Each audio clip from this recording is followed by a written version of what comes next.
Hanapin natin ang pangalan sa pangungusap at tukuyin natin kung ito ay Pantangi o Pambalana. Unang pangungusap. Si Elsa ay reyna ng Arendelle. Tignan mo ang mga salita. Alin sa mga salita ang pangalan ng tao, bagay, hayop, lugar, at pangyayari? Elsa ay pangalan ng tao, reyna ay ngalan ng tao, at Arendelle ay pangalan ng lugar.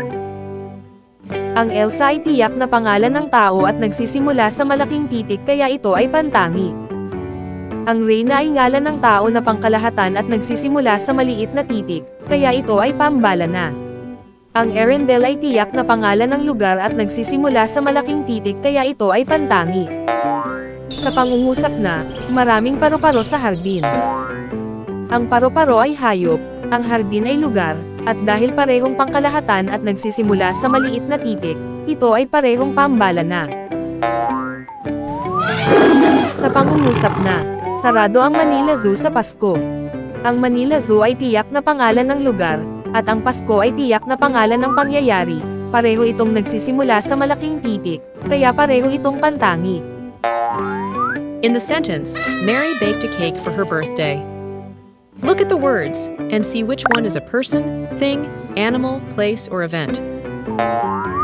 Mary is a name of a person, cake is a thing, and birthday is an event.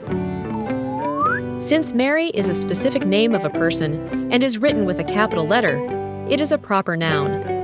Cake is a general type of food, and birthday is a general event for everyone, so both are common nouns. In the sentence, the lion is the king of the jungle. Lion is an animal, king is a person, jungle is a place. Since lion is a type of animal, king is what we call any male ruler, and a jungle is any wild land. All of them are common nouns.